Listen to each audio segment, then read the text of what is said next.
অনুষ্ঠান বাড়ির রান্নায় যে টেস্ট আমরা পাই সেই একই টেস্ট বাড়ির রান্নায় আনা কি সম্ভব? হ্যাঁ, কেন সম্ভব নয়? কিছু মশলা আছে এমন আর কিছু টেকনিক আছে যেগুলো ফলো করলে অনুষ্ঠান বাড়ির রান্না খুব সহজেই আমরা বাড়িতেও কিন্তু বানিয়ে ফেলতে পারি। Hello viewers, welcome back to our channel cooking by Abul Tabul. আমি সুদেষ্টা। আমাদের আজকের রেসিপি এঁচোড় চিংড়ি। এঁচোড় চিংড়ি বানানোর জন্য বাজার থেকেই আমি 400 গ্রাম এঁচোড় পিস করে কেটে এনেছি আর জলে ভিজিয়ে রেখেছি যাতে এঁচোড়ের গায়ে কালো দাগ না হয়ে যায়। এছাড়া 3টে আলু আর 2টো পেঁয়াজের খোসা ছাড়িয়ে রেখেছি, একটা বড় টমেটো নিয়েছি আর 4টে কাঁচা লঙ্কা নিয়েছি। প্রথমে আলুগুলো এইভাবে টুকরো করে নিচ্ছি। রান্নাঘরে যারা নতুন তাদের জন্য বলি, বিভিন্ন রান্না বা বিভিন্ন রেসিপির জন্য সবজি কাটা কিন্তু বিভিন্ন ধরনের হয়ে থাকে।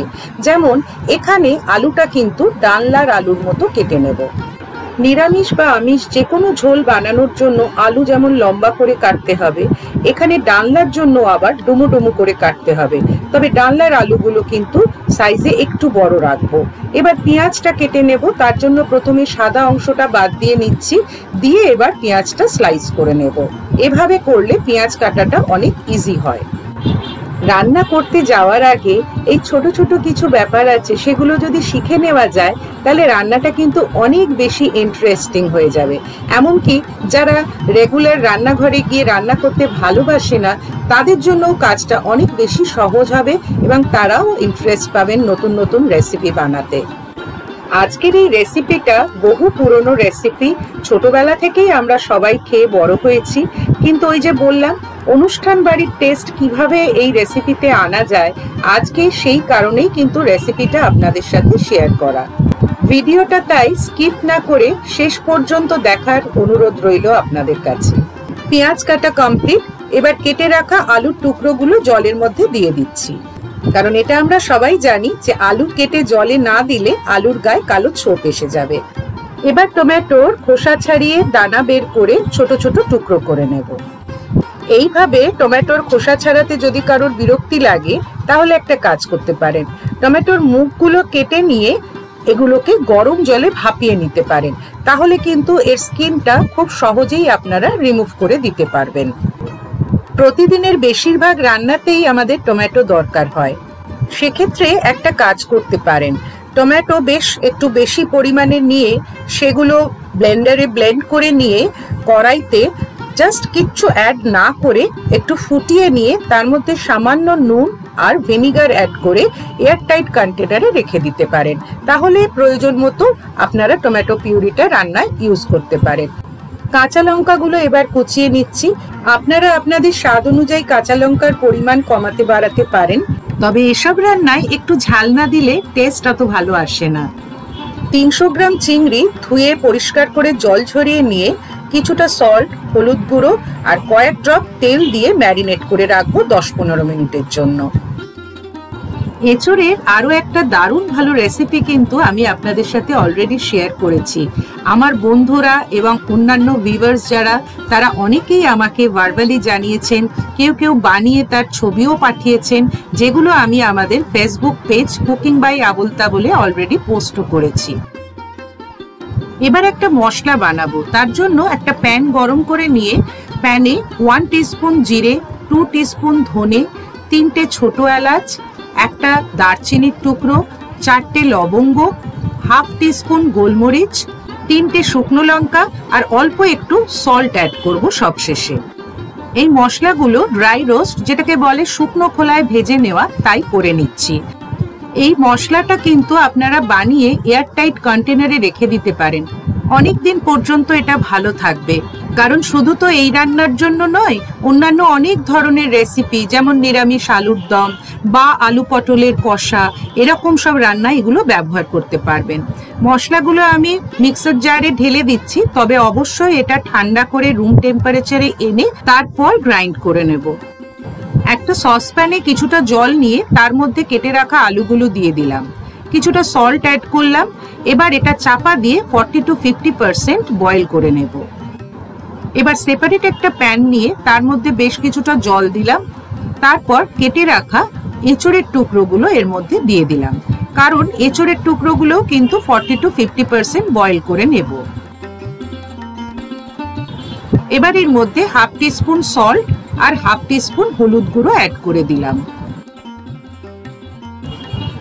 হাতার সাহায্যে জলের মধ্যে হলুদ গুঁড়ো আর সল্টটা ভালো করে মিশিয়ে নিলাম।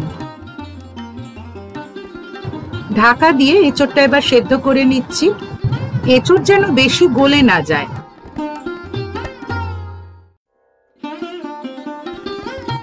এবার আলুটা যে বয়েল করেছি সেটার জলটা একটা ছাঁকনিতে ছেঁকে নিচ্ছি। এরপর আলুটা যেহেতু ভাজবো তাই খুব ভালো করে জলটা ঝারিয়ে নিলাম। ওই একই পদ্ধতিতে সেদ্ধ করে রাখা এঁচোড় থেকেও জলটা ভালো করে ঝারিয়ে নিচ্ছি।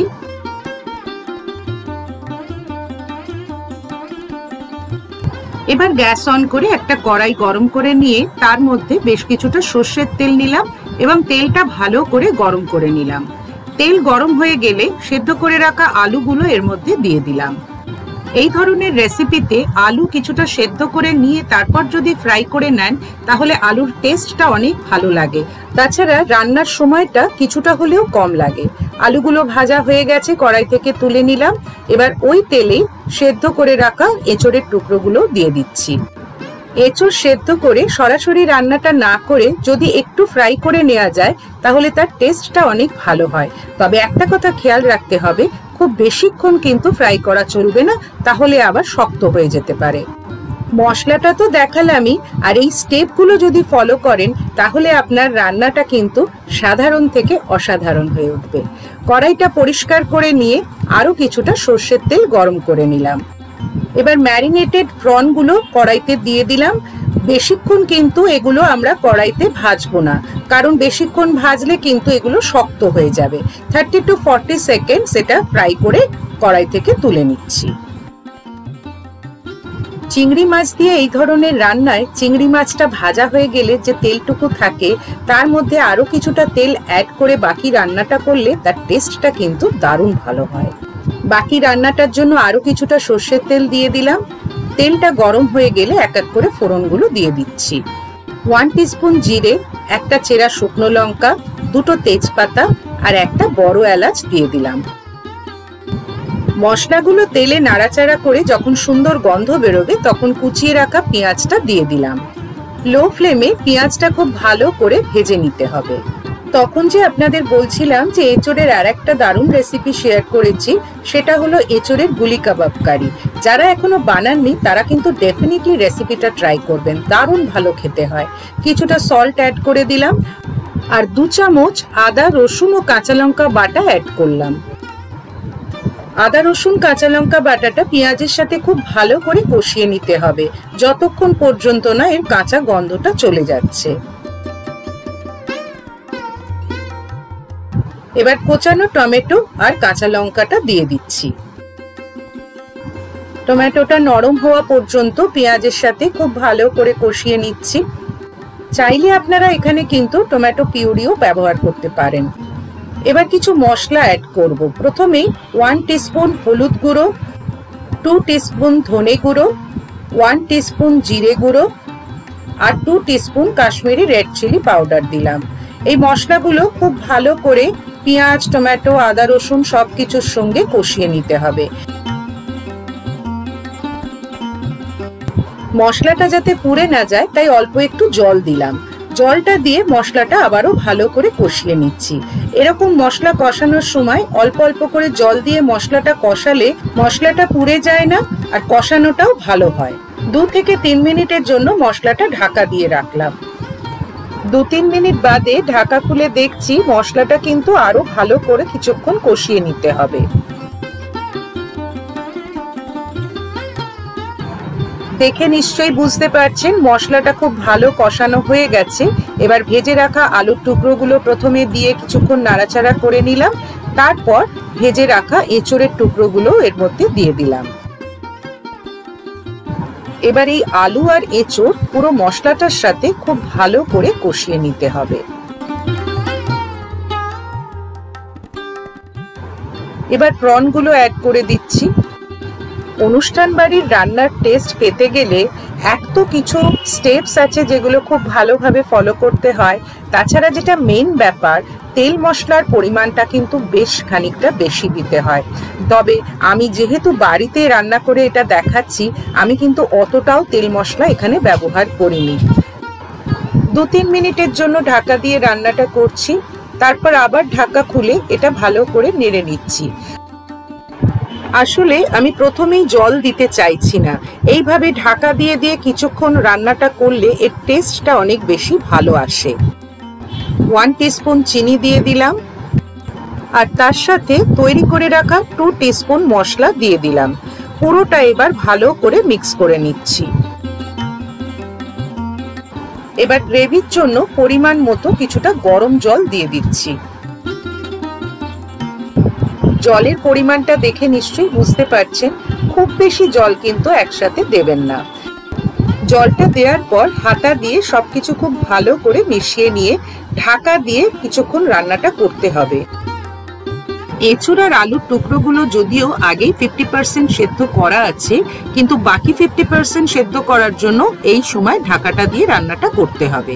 এবার 1 টিস্পুন শাহি গরম মশলা আর 1 টিস্পুন ঘি দিয়ে দিলাম। ঘিটা অবশ্যই আরেকটু বেশি দিলে ভালো হয়। গরম মশলা আর ঘি অ্যাড করার পর পুরোটা খুব ভালো করে মিশিয়ে নিচ্ছি। গ্রেভিটা আর সামান্য একটু শুকিয়ে এলে গ্যাসটা আমি অফ করে দেব। এঁচোড় চিংড়ি এভাবে বাড়িতে একদিন বানিয়ে দেখবেন, সত্যিই এটা খেতে দারুণ ভালো লাগে। ভিডিও দেখে ভালো লাগলে প্রতিবারের মতো পাশে থাকার অনুরোধ রইল আপনাদের কাছে। প্লিজ ভিডিওটা দেখে লাইক, কমেন্ট, শেয়ার করবেন। আর যারা আমাদের চ্যানেলে নতুন তারা প্লিজ সাবস্ক্রাইব করবেন আমাদের চ্যানেলটি, আর অবশ্যই পাশে থাকা বেল বাটনটি প্রেস করবেন যাতে যে কোনো নতুন ভিডিওর নোটিফিকেশন সবার আগে আপনার কাছে পৌঁছে যায়। সবাই খুব ভালো থাকবেন। Thank you.